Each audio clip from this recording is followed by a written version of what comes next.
The computer is on, trying to upload at approximately 1 megabyte per second. Maybe I should increase my internet speed.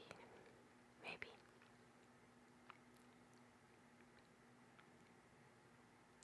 What do you think, girls? Should we increase our speed?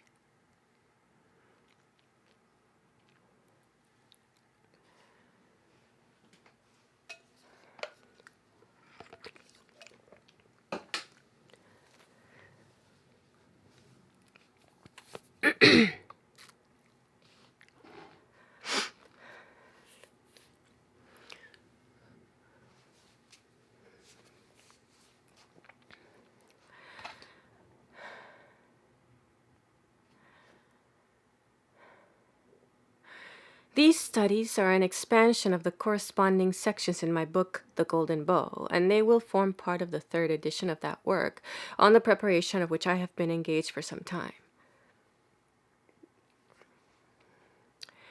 By far the greater portion of them is new, and they make by themselves a fairly complete and, I hope, intelligible whole. I shall be glad if criticisms passed on the essays in their present shape should enable me to correct and improve them when I come to incorporate them in my larger work. In studying afresh these three Oriental worships, akin to each other in character, I have paid more attention than formerly to the natural features of the countries in which they arose, because I am more than ever persuaded that religion, like all other institutions, has been profoundly influenced by physical environment and cannot be understood without some appreciation of those aspects of external nature which stamp themselves indelibly on the thoughts, the habits, the whole life of a people. It is a matter of great regret to me that I have never visited the East, and so cannot describe from personal knowledge the native lands of Adonis, Attis, and Osiris. But I have sought to remedy the defect by comparing the descriptions of eyewitnesses and painting from them what may be called composite pictures of some of the scenes on which I have been led to touch in the course of this volume. I shall not have wholly failed if I have caught from my authorities and conveyed to my readers some notion, however dim, of the scenery, the atmosphere, the gorgeous coloring of the East. J. G. Fraser, Trinity College, Cambridge, 22nd July, 1906.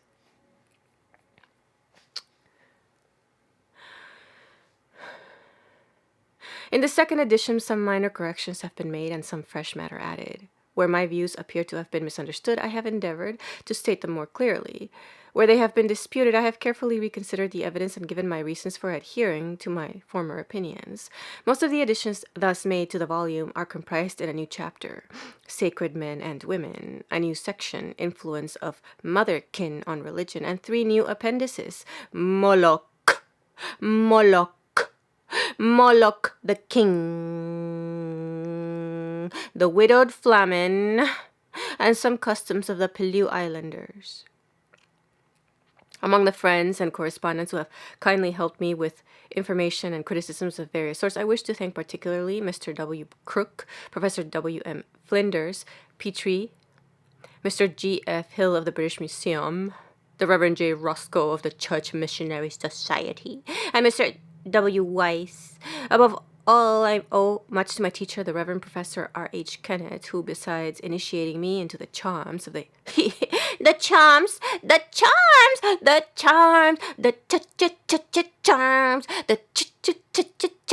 of the Hebrew language, and giving me a clear insight into the course of Hebrew history, has contributed several valuable suggestions to the book and enhanced the kindness by reading and criticizing some of the proofs. J. G. Fraser, Trinity College, Cambridge, 22nd September, 1907.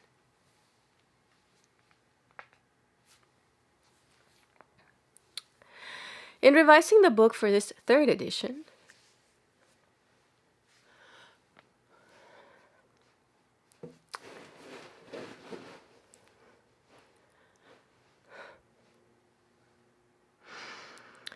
I have made use of several important works which have appeared since the last edition was published. Among these, I would name particularly the learned treatises of Count Baudissin on Adonis, of Dr. E.A. Wallace Budge on Osiris, and on my colleague Professor J. Garstang on the civilization of the Hittites. That still mysterious people who begin to loom a little more distinctly from the mists of the past, Following the example of Dr. Wallace Budge, I have indicated certain analogies which may be traced between the worship of Osiris and the worship of the dead, especially of dead kings among the modern tribes of Africa. The conclusion to which these analogies appear to point is that under the mythical pall of the glorified Osiris, the god who died and rose again from the dead, Osiris, the god who died and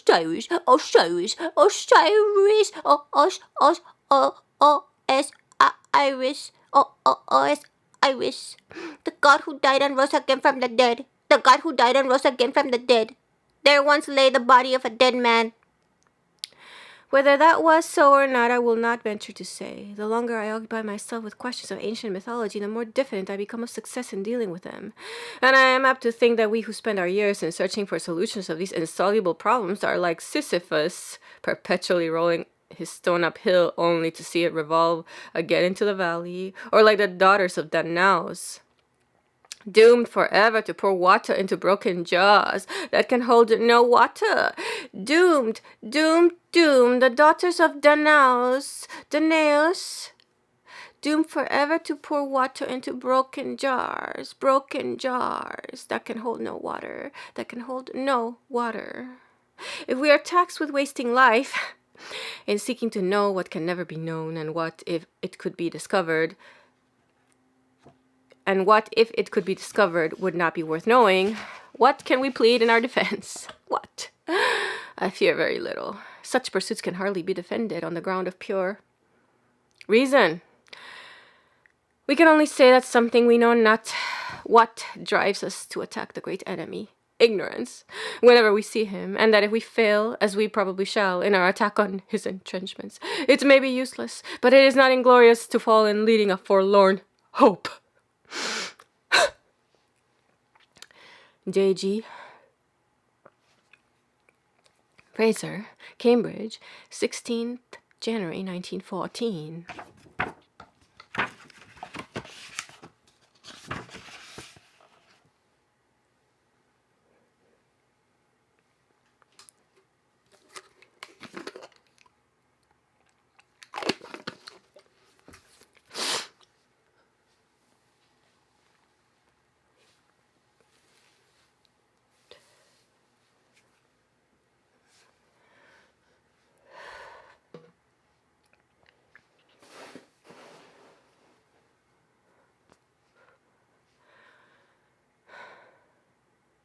The spectacle of the great changes which annually pass over the face of the earth has powerfully impressed the minds of men in all ages and stirred them to meditate on the causes of transformation so vast and wonderful.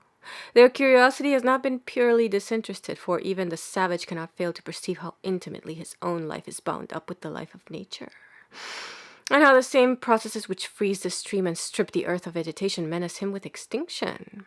At a certain stage of development, men seem to have imagined that the means of averting the threatened calamity were in their own hands, and that they could hasten or retard the flight of the seasons by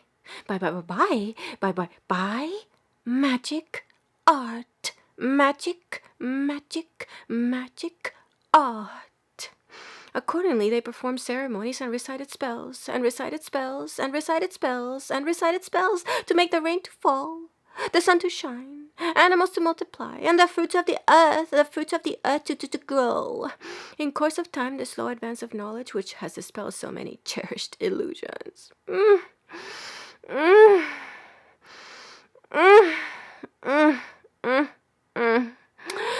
the course of time, the slow advance of knowledge, which has dispelled so many cherished illusions, convinced at least a more thoughtful portion of mankind that the alternations of summer and winter, of spring and autumn, were not merely the result of their own magical rites, but that some deeper cause, some mightier power, was at work behind the shifting scenes of nature. They now pictured to themselves the growth and decay of vegetation, the birth and death of living creatures as effects of the waxing or waning strength of divine beings, of gods and goddesses who were born and died, who married and begot children on the pattern of human life, the pattern of human life, the pattern of human life. Thus, the old magical theory of the seasons was displaced, or rather supplemented, by a religious theory. For although men now attributed this annual cycle of change primarily to corresponding changes in their deities, they still thought that by performing certain magical rites, they could aid the God who was the principle of life, in his struggle with the opposing principle of death, They imagined that they could recruit his failing energies and even raise him from the dead.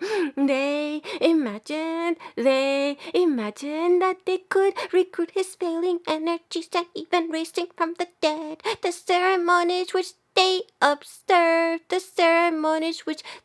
observed for this purpose were in substance a dramatic representation of the natural processes which they wished to facilitate, for it is a familiar tenet of magic, that you can produce any desired effect by merely imitating it. And as they now explained, the fluctuations of growth and decay, of reproduction and dissolution, by the marriage, the death and the rebirth or revival of the gods, the religious or rather magical dramas, turned in great measure on these themes.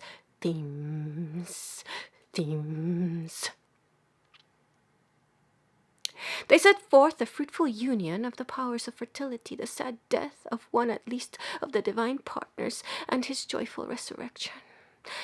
Thus, a religious theory was blended with a magical practice. The combination is familiar in history. Indeed, few religions have ever succeeded in wholly extricating themselves from the old trammels of magic. Indeed, few religions have ever succeeded in wholly extricating themselves from the old trammels of magic. The inconsistency of acting on two opposite principles, however it may vex the soul of the philosopher, rarely troubles the common man. Rarely troubles the common man. Indeed, he is seldom aware of it. His affair is to act, not to analyze the motives of his actions. If mankind had always been logical and wise, history would not be a long chronicle of folly and crime. As in the present volume I am concerned with the beliefs and practices of Orientals, I may quote the following passage from one who has lived long in the East and knows it well.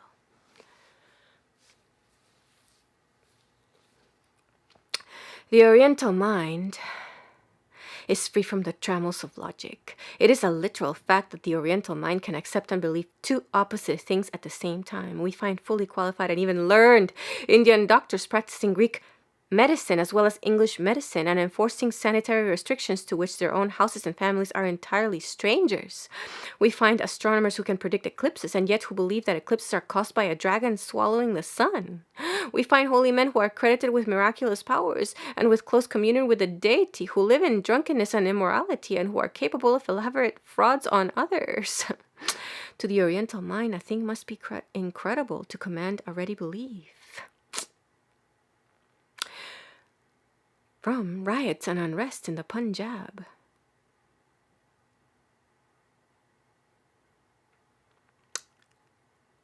From a correspondent The Times Weekly Edition, May 24th, 1907, page 326.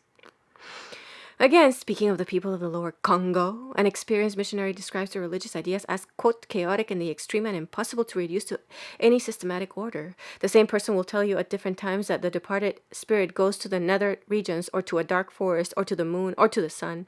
There is no coherence in their beliefs, and their ideas about cosmogony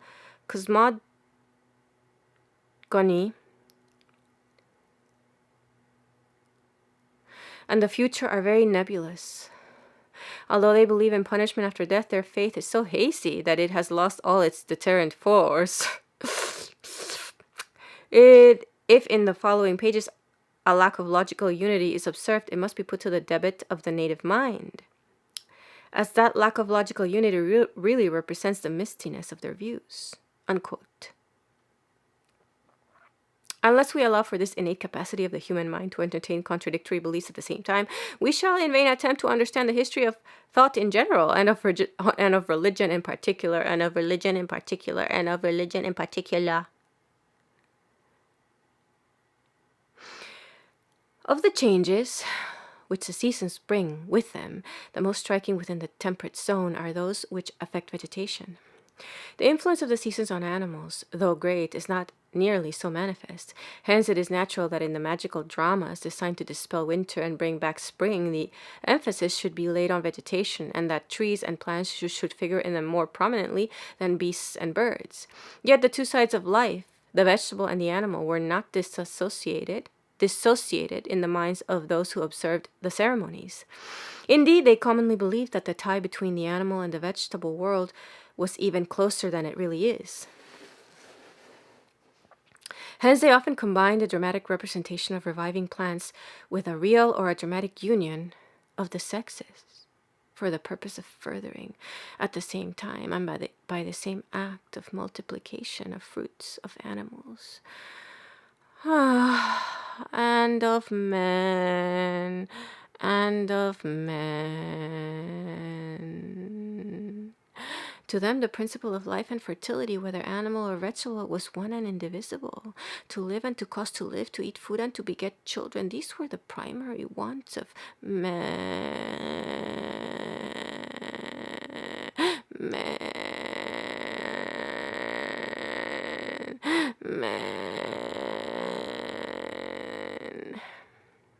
In the future, so long as the world lasts. To live and to cause to live, to eat food and to beget children, these were the primary wants of man in the past, and they will be the primary wants of man in the future, so long as the world lasts. Other things may be added to enrich and beautify human life, but unless these wants are first satisfied, humanity itself must cease to exist. These two things, therefore, food and children, were what men chiefly sought to procure by the performance of magical rites for the regulation of the seasons. Nowhere, apparently, have these rites been more widely and solemnly celebrated than in the lands which border the eastern Mediterranean, under the names of Osiris, Tammuz, Adonis, and Attis, the peoples of Egypt, the peoples of Egypt, the peoples of Egypt, Egypt and Western Asia represented the yearly decay and revival of life, especially of vegetable life, which they personified as a god who annually died and rose again from the dead, and rose again from the dead. In the name and detail, the rites varied from place to place. In substance, they were the same. The supposed death and resurrection of this oriental deity, a god of many names, but of essentially one nature, is the subject of the present inquiry. We begin with Tammuz, or Adonis.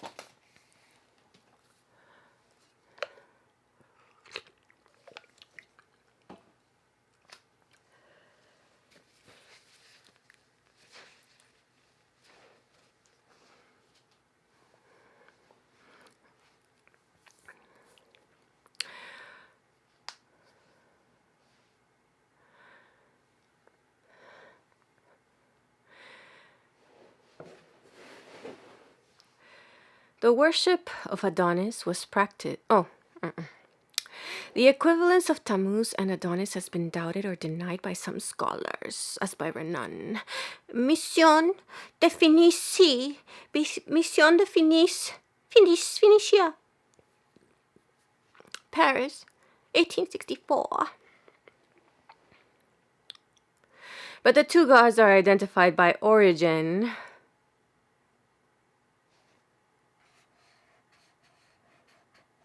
And accordingly, we may fairly conclude that, whatever their remote origin may have been, Tammuz and Adonis were in the later period of antiquity practically equivalent to each other.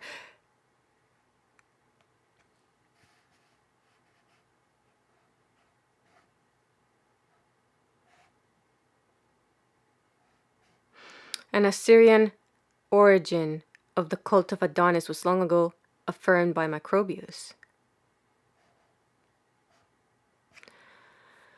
The worship of Adonis was practiced by the Semitic. The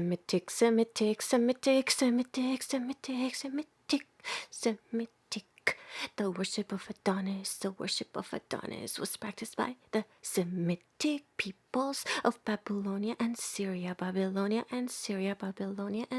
And the Greeks borrowed it from them, and the Greeks borrowed it from them as early as the 7th century before Christ. The mourning for Adonis is mentioned by Sappho, who flourished about 600 BC.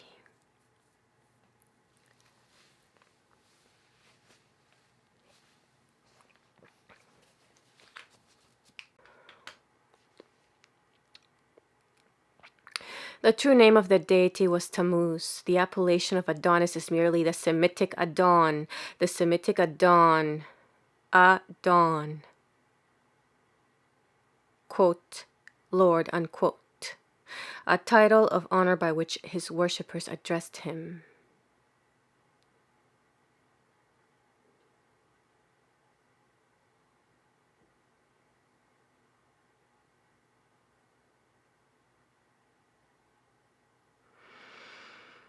In the Hebrew text of the Old Testament, the same name Adonai, originally perhaps Adoni, my Lord, is often applied to Jehovah.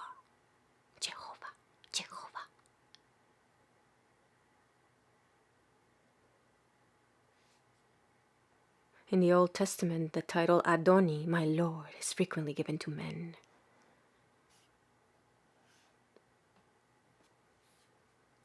But the Greeks, through a misunderstanding, converted the title of honor into a proper name. While Tammuz or equivalent Adonis enjoyed a wide and lasting popularity among peoples of the Semitic stock, there are grounds for thinking that his worship originated with a race of other blood and other speech, the Sumerians.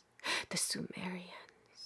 The Sumerians, the Sumerians, the Sumerians, who in the dawn of history inhabited the flat alluvial plain at the head of the Persian Gulf and created the civilization which was afterwards called Babylonian. The origin and affinities of this people are unknown. Unknown. The affinities, unknown. In physical type and language, they differed from all their neighbors, and their isolated position wedged in between alien races presents to the student of mankind problems of the same sort as the isolation of the Basques and the Etruscans among the Aryan peoples of Europe.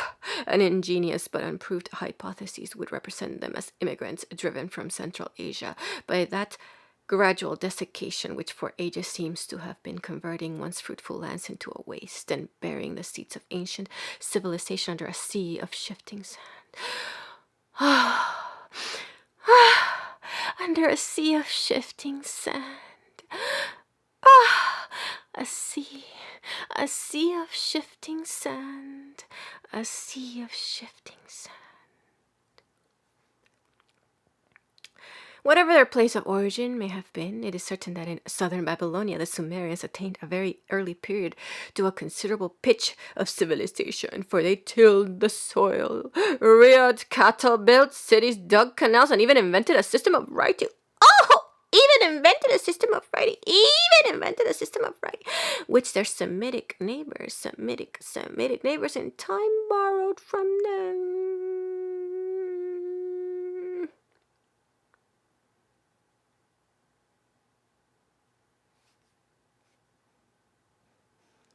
The gradual desiccation of Central Asia, which is conjectured to have caused the Sumerian migration, has been similarly invoked to explain the downfall of the Roman Empire, for by rendering great regions uninhabitable, it is supposed to have driven hordes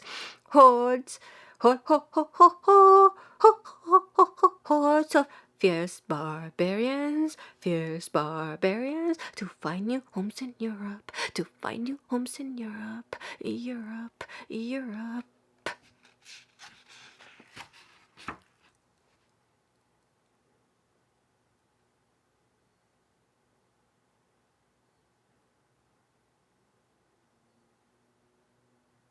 The view once ardently advocated that Sumerian was not a language but merely a Kabbalistic mode of writing Semitic,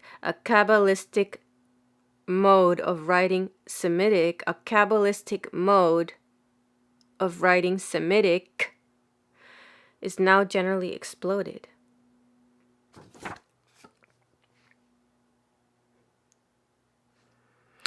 In the pantheon of this ancient people, Tammuz appears to have been one of the oldest, though certainly not one of the most important figures. His name consists of a Sumerian phrase meaning true sun, or in a fuller form, true son of the deep water, true son of the deep water.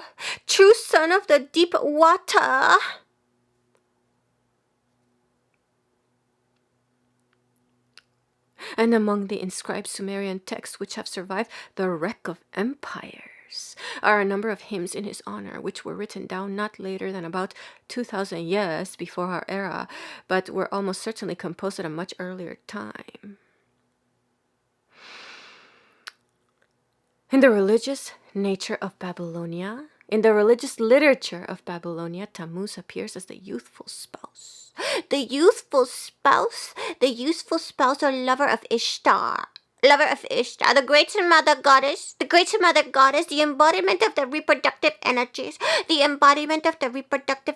of nature. The references to their connection with each other in myth and ritual are both fragmentary and obscure, but we gather from them that every year Tammuz was believed to die, passing away from the cheerful earth to the gloomy subterranean world, and that every year his divine mistress, journeyed in quest of him, quote, to the land from which there is no returning, to the house of darkness, where dust lies on door and bolt, unquote. During her absence, the passion of love ceased to operate.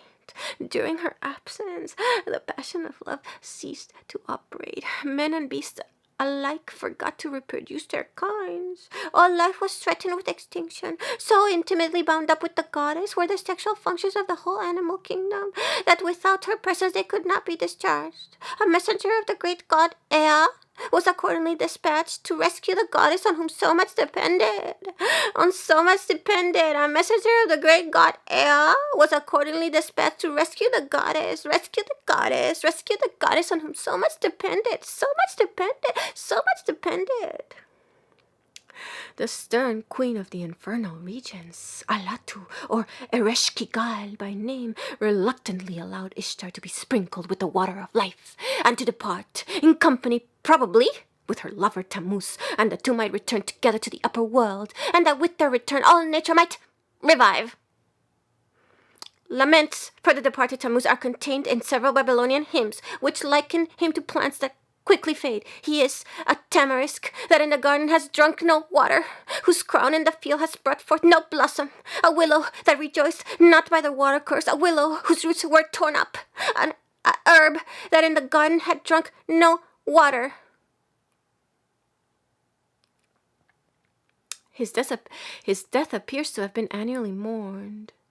to the shrill music of flutes by men and women about midsummer, midsummer, midsummer, midsummer, in the month named after him, in the month named after him, the month of Tammuz, the month of Tammuz. The dirges were seemingly chanted over an effigy of the dead god, which was washed with pure water, anointed with oil, and clad it in a red robe, while the fumes of incense rose, the fumes of incense rose into the air as if to stir his dormant senses by their pungent fragrance and wake him from the sleep of death. In one of these dirges inscribed, lament of the flutes for Tammuz, lament of the flutes for Tammuz, Tammuz, Tammuz. We seem still to hear the voices of the singers. We seem still to hear the voices of the singers. We seem still to hear the voices of the singers chanting the sad refrain to catch like faraway music and to catch like faraway music the wailing notes of the flutes, the wailing notes of the flutes. At his vanishing away she lifts up a lament. At his vanishing away she lifts up a lament. Oh my child, at his vanishing away she lifts up a lament. My Damu, at his vanishing away she lifts up a lament. My enchanter and priest, at his vanishing away she lifts up a lament. At the shining cedar rooted in a spacious place, in Eana, above and below she lifts up a lament, like the lament that a house lifts up for its master. Lifts she up a lament, lifts she up a lament, lifts she up a lament, like the lament that a city lifts up for its lord. Lifts she up a lament, lifts she up a lament.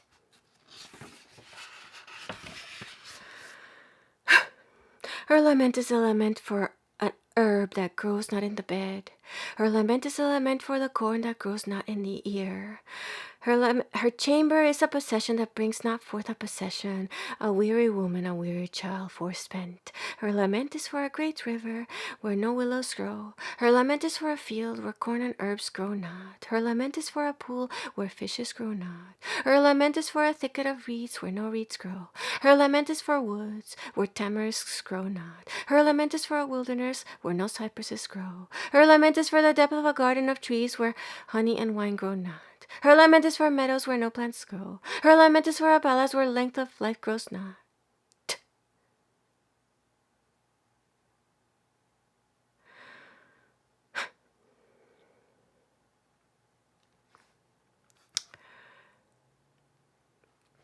My friend W. Robertson Smith informed me that owing to the variations of the local Syrian calendars, the month of Tammuz fell in different places at different times, from midsummer to autumn, or from June to September, from June to September. According to Professor M. Jastrow, the festival of Tammuz was celebrated just before the summer solstice, the religion of Babylonia and Assyria.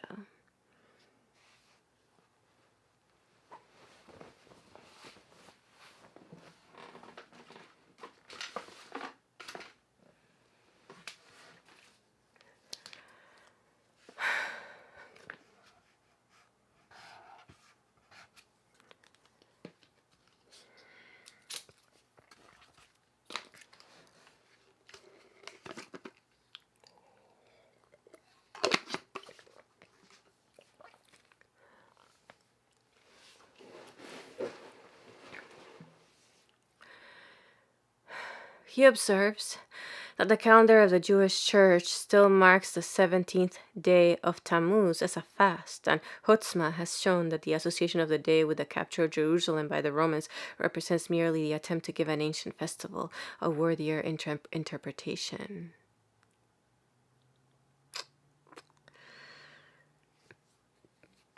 He observes that the calendar of the Jewish Church still marks the 17th day of Tammuz as a fast, and Hutzma has shown that the association of the day with the capture of Jerusalem by the Romans represents merely the attempt to give an ancient festival a worthier interpretation.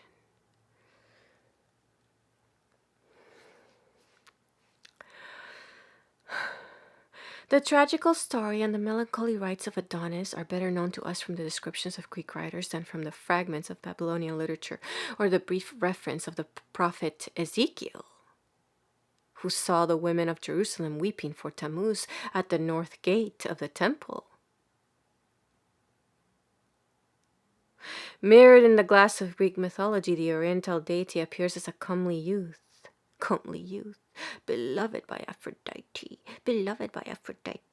In his infancy, the goddess hid him in a chest, which she gave in charge to Persephone, queen of the netherworld. But when Persephone opened the chest and beheld the beauty of the babe, she refused to give him back to Aphrodite, though the goddess of love went down herself to hell to ransom her dear one, from the power of the grave. The dispute between the two goddesses of love and death was settled by Zeus, who decreed that Adonis should abide with Persephone in the underworld for one part of the year, and with Aphrodite in the upper world for another part. At last, the fair youth was killed in hunting by a wild boar, or by the jealous Ares, who turned himself into the likeness of a boar in order to compass the death of his rival. Bitterly did Aphrodite lament her loved and lost Adonis. Bitterly did Aphrodite lament her loved and lost Adonis.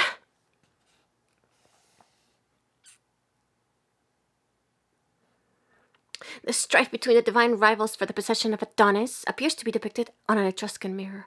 The two goddesses, identified by inscriptions, are stationed on either side of Jupiter, who occupies the seat of judgment and lifts an admonitory finger as he looks sternly towards Persephone.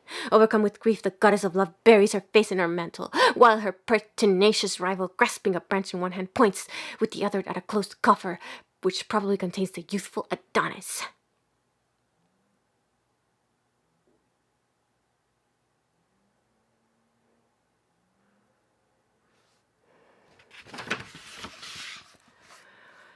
In this form of the myth, the contest between Aphrodite and Persephone for the possession of Adonis clearly reflects the struggle between Ishtar and Alatu in the land of the dead, while the decision of Zeus that Adonis is to spend one part of the year underground and another part above ground is merely a Greek version of the annual disappearance and reappearance of Tammuz. Merely a Greek version of the annual disappearance and reappearance of Tammuz.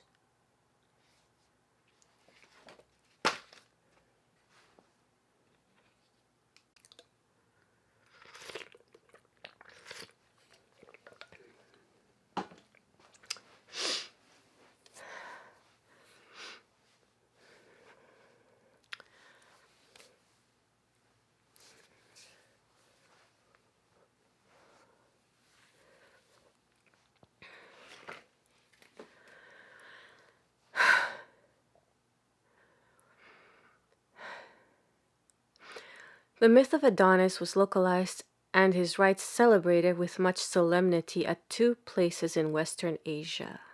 One of these was Byblus, on the coast of Syria. And the other was Paphos in Cyprus. Both were great seats of the worship of Aphrodite, or rather of her Semitic counterpart, Astarte. The ancients were aware that the Syrian and Cyprian Aphrodite, the mistress of Adonis, was no other than Astarte.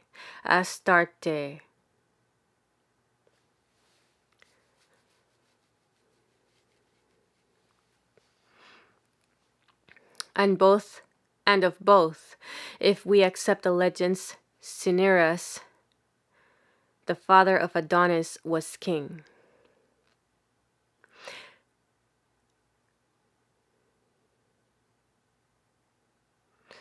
Melito calls the father of Adonis by the name of Cuthar, and represents him as king of the Phoenicians,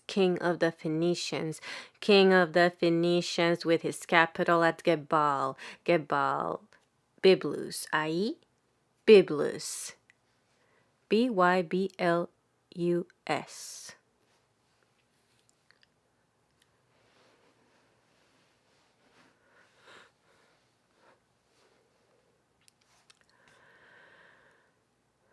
Of the two cities, Byblos was the more ancient. Indeed, it claimed to be the oldest city in Phoenicia, and to have been founded in the early ages of the world by the great god El,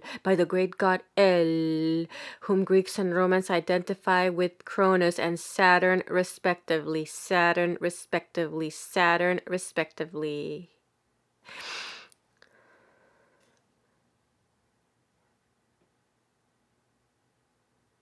Byblos is a Greek corruption of the Semitic Gebal, the name which the place still retains.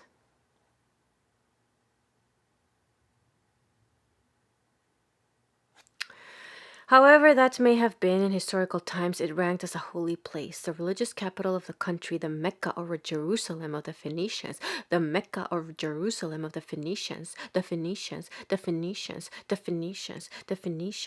Of the two cities, Byblos was the more ancient. Indeed, it claimed to be the oldest city in Phoenicia, and to have been founded in the early ages of the world by the great god El, whom Greeks and Romans identify with Cronus and Saturn, respectively. However that may have been, in historical times it ranked as a holy place, the religious capital of the country, the Mecca or Jerusalem of the Phoenicians. On the coins it is designated Holy Byblos. Holy Byblos. Holy Byblos.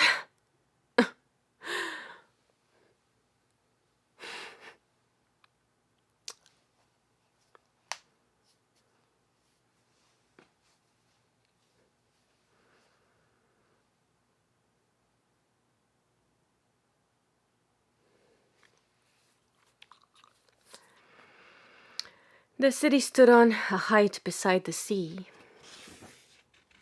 and contained a great sanctuary of Astarte, where, in the midst of a spacious open court, surrounded by cloisters and approached from below by staircases, rose a tall cone or obelisk, the holy image of the goddess, obelisk, the holy image of the goddess, obelisk, the holy image of the goddess. The sanctuary and image are figured on coins of Byblos.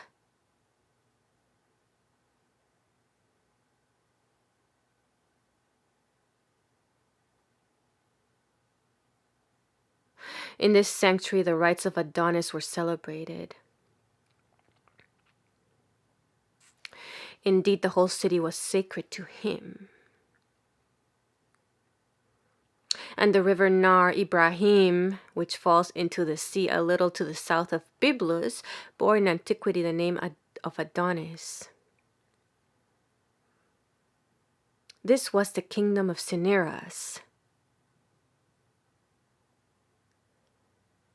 From the earliest to the latest times, the city appears to have been ruled by kings. Cinyras, Cinyras.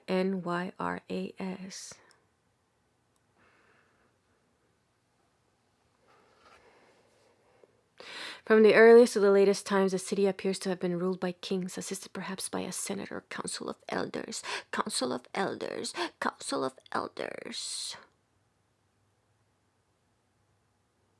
The first of the kings of whom we have historical evidence was a certain Sekarbal, Baal. He reigned about a century before Solomon, yet from that dim past his figure stands out strangely fresh and lifelike in the journal of an Egyptian merchant or official named Wenamon, which has fortunately been preserved in a papyrus. This man spent some time with the king at Byblos, and received from him in return for rich presents a supply of timber felled in the forests of Lebanon.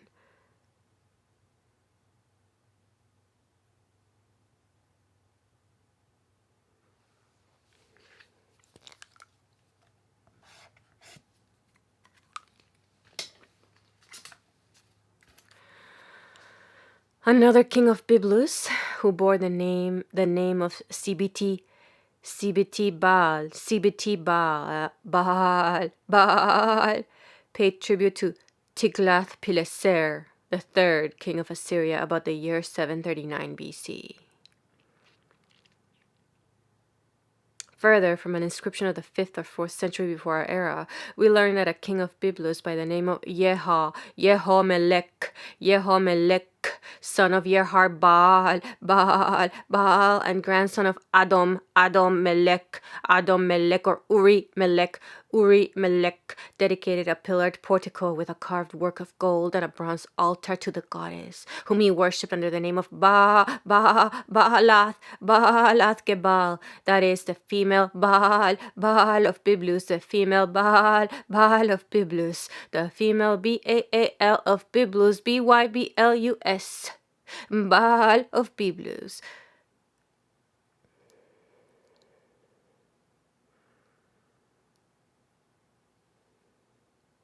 In the time of Alexander the Great, the king of Byblos was a certain Enilus,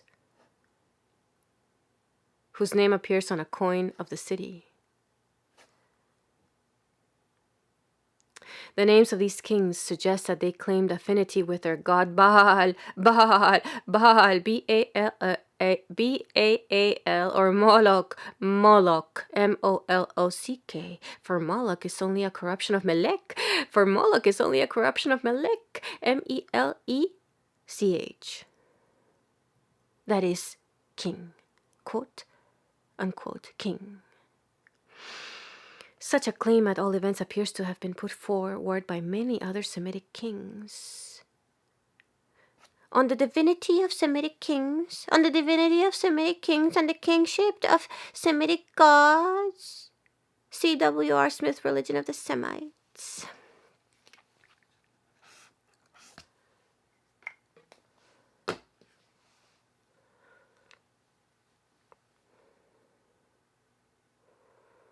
London, 1894.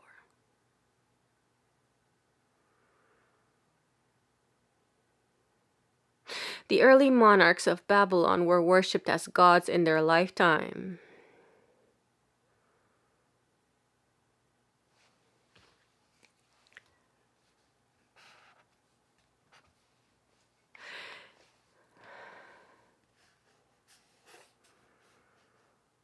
The early monarchs of Babylon were worshipped as gods in their lifetime. Meshach, king of Moab, perhaps called himself the son of his god Chemosh. The evidence for this is the Moabite stone, but the reading of the inscription is doubtful.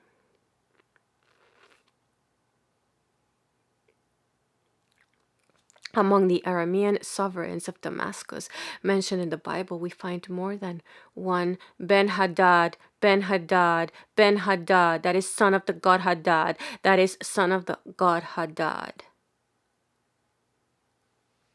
The chief male deity of the Syrians.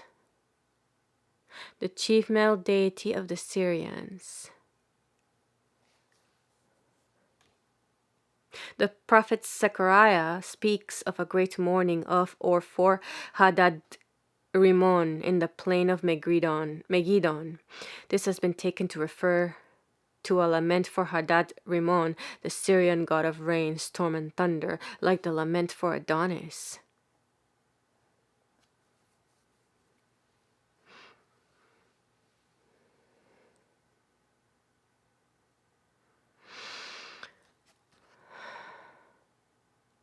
And Josephus tells us that down to his own time in the 1st century of our era, Ben-Hadad I, whom he calls simply Adad as his successor, Hazael, continued to be worshipped as gods by the people of Damascus, who held processions daily in their honor.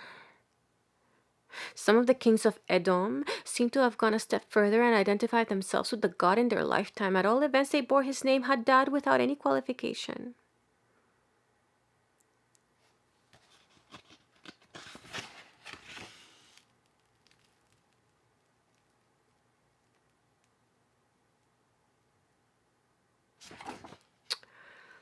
Of the 8 kings of Edom mentioned in Genesis and in 1 Chronicles, not one was the son of his predecessor. This seems to indicate that in Edom, as elsewhere, the blood royal was traced in the female line, and that the kings were men of other families or even foreigners who succeeded to the throne by marrying the hereditary princesses. who succeeded to the throne by marrying the hereditary princesses, who succeeded to the throne by marrying the hereditary princesses. The Israelites were forbidden to have a foreigner for a king, which seems to imply that the custom was known among their neighbors. It is significant that some of the names of the kings of Edom seem to be those of divinities.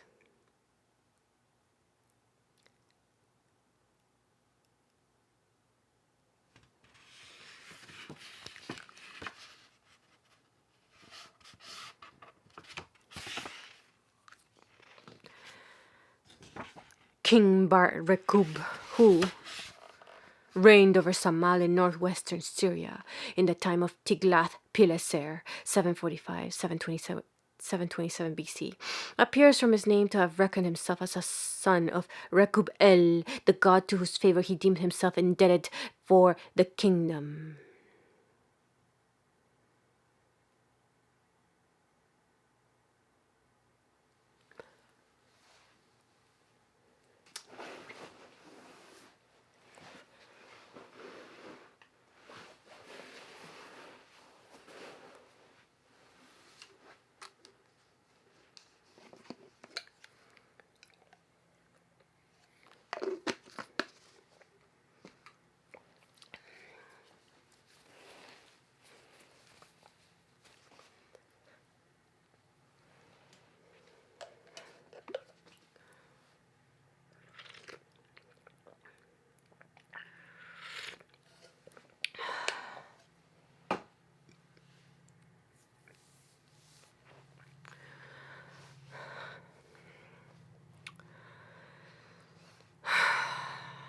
The kings of Tyre trace their descent from Baal.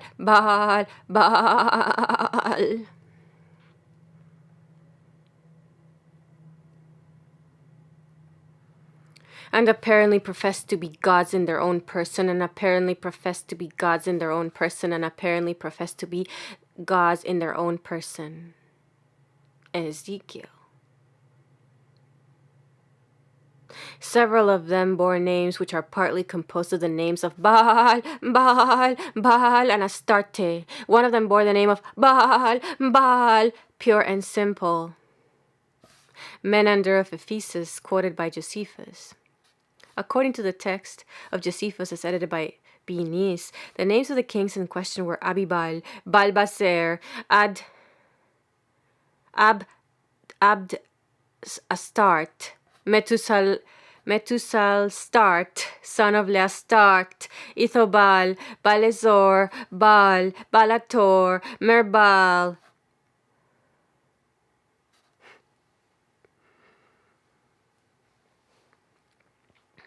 The Baal whom they personated was no doubt Melkarth, the king of the city. As his name signifies, the great god whom the Greeks identified with Hercules, for the equivalence of the Baal of Tyre, both to Melkarth and to Hercules, is placed beyond the reach of doubt by a bilingual inscription in Phoenician and Greek, which was found in Malta.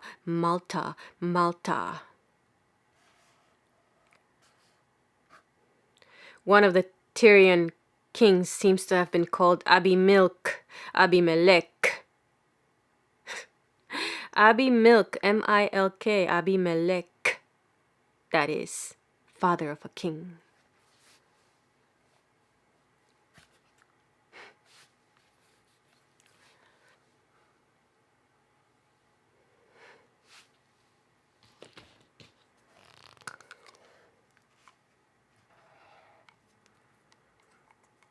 Or father of Moloch. That is, of Melkarth. A letter of his to the king of Egypt is preserved in the Tel El Amarna correspondence.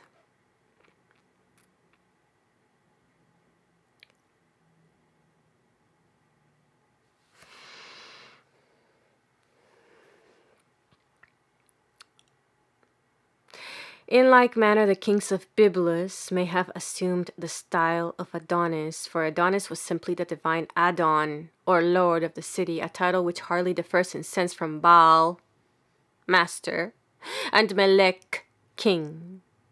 This conjecture would be confirmed in one of the kings of if one of the kings of Byblos actually bore, as Renan believed, the name of Adon Melech, that is Adonis Melech, the Lord King. But unfortunately, the reading of the inscription in which the name occurs is doubtful.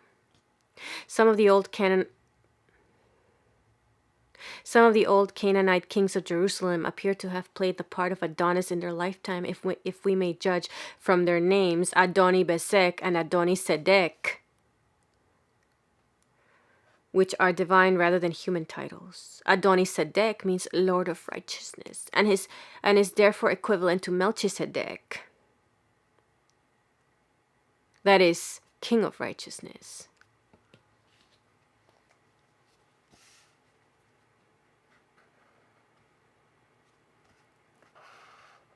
The title of that mysterious king of Salem and priest of God, Most High, who seems to have been neither more nor less than one of the same, than one of these same Canaanitish kings of Jerusalem.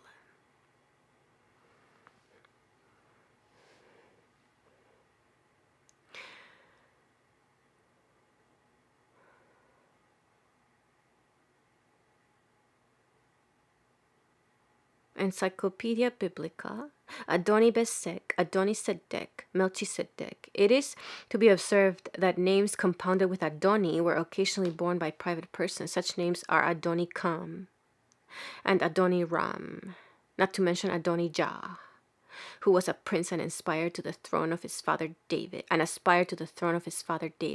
These names are commonly interpreted as sentences expressive of the nature of the God whom the bearer of the name worshipped.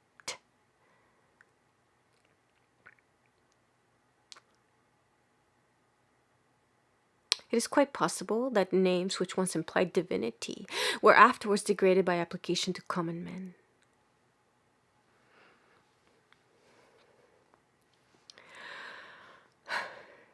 Thus, if the old priestly kings of Jerusalem regularly played the part of Adonis,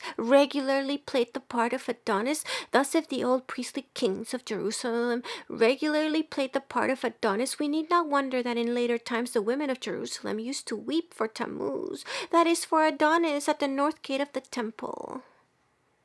In doing so, they may only have been continuing a custom which had been observed in the same place by the Canaanites long before the Hebrews invaded the land. Perhaps the sacred men, as they were called, who lodged within the walls of the temple at Jerusalem, down almost to the end of the Jewish kingdom. They were banished from the temple of King Josiah, who came to the throne in 637 BC. Jerusalem fell just 51 years later. Perhaps the quote-unquote sacred men, as they were called, who lodged within the walls of the temple at Jerusalem, down almost to the end of the Jewish kingdom, may have acted the part of the living Adonis to the living Astarte of the women. At all events, we know that in the cells of these strange clergy women wove garments. At all events, we know that in the cells of these strange clergy women wove garments for the Asherim.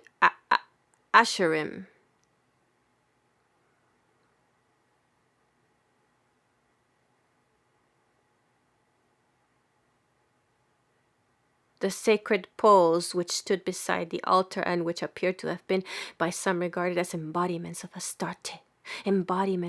Sacred poles. Like an obelisk? Sacred poles which stood beside the altar and which appeared to have been by some regarded as embodiments of Astarte.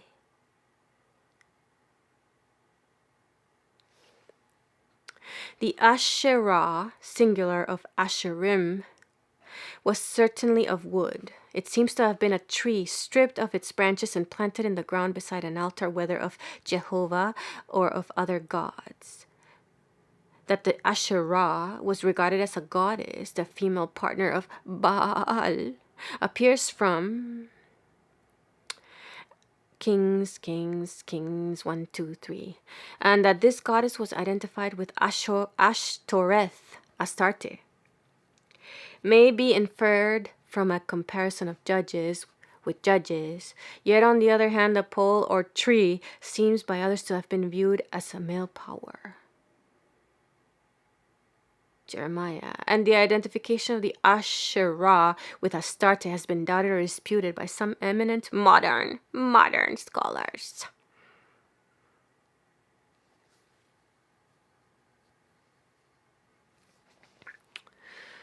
Certainly these sacred men must have discharged some function which was deemed religious in the temple at Jerusalem, and we can hardly doubt that the prohibition to bring the wages of prostitution into the house of God, which was published at the very same time that the men were expelled from the temple. The Code of Deuteronomy was published in 621 BC in the reign of King Josiah, whose reforms, including the ejection of the Kedeshim from the temple, were based upon it. Was directed against an existing practice. And we can hardly doubt that the prohibition to bring the wages of prostitution into the house of God, which was published at the very same time that the men were expelled from the temple, was directed against an existing practice. In Palestine, as in other Semitic lands, the hire of sacred prostitutes was probably dedicated to the deity as one of his regular dues. He took tribute of men and women as of flocks and herds, of fields and vineyards and olive yards.